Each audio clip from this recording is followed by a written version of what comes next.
Hey, very busy day, especially really interesting day for our area weather-wise. It's rare to see days like this with rain across much of the valley tracking northward, and you've seen it minutes ago here in West Sacramento.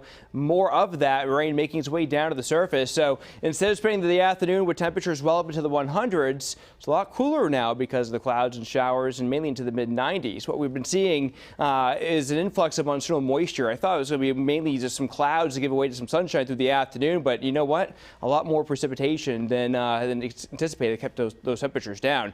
So here's a check of the radar coming in. Let's zoom in to Sacramento. A lot of the activity pushing northward. We're still seeing a fair amount of evaporation. A lot of the precipitation valley still not making its way to the surface, but there are some spots that it is, and especially now seeing some rain coming in just north of the airport. That's all pushing its way toward the north at this moment. Some more showers working northward across parts of the Sacramento Valley, and then you head up into the higher elevations where there are some areas of rain too. I don't see any at least frequent reports of lightning strikes out of this so far, so that's a good thing. But down to the south of Lake Tahoe, there have been some thunderstorms with this and some rainfall. That activity will also stream northward. We will watch this very carefully this afternoon, this evening, because lightning-induced fires are a big hazard in the higher elevations for today. Red flag warnings continue through the rest of this evening. So here's the satellite. All the clouds lifting toward the north. Now we're starting to see some dry air sneaking its way in. So areas like Modesto northward, including parts of this on the southwestern side of the city,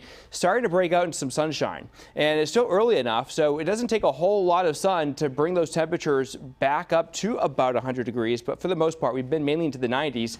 A big difference compared to yesterday. Yeah, 15 degrees colder, which means our temperature is mainly into the lower 90s, which, by the way, it's pretty close where we should be this time of year. Just goes to show if we had a full day's worth of sunshine, where those temperatures would have been through this afternoon.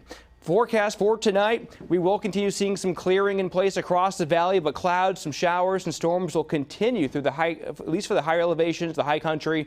Tomorrow, starting off a lot quieter. There will be a lot more sunshine tomorrow. That batch of monsoonal moisture that's been giving us those clouds today, that will all be pushing north. So with the sunshine in place tomorrow, the heat wave is not over yet. We're going to be back up into the 100s through the afternoon, and I think it'll be until this weekend where we really start seeing the overall big picture pattern start to change. Area of low pressure comes across the Pacific Northwest, and the delta breeze will return. So by the back half of the weekend, we will see those temperatures going back into the low to mid 90s. So pretty similar to that of today, but today is just that one treat in a longer scale heat wave that we've been seeing, because by Friday we're back up to 105, 100s on Saturday, and then the new pattern takes over going into the back half of the weekend into next week as temperatures climb into the 90s with a lot of sunshine.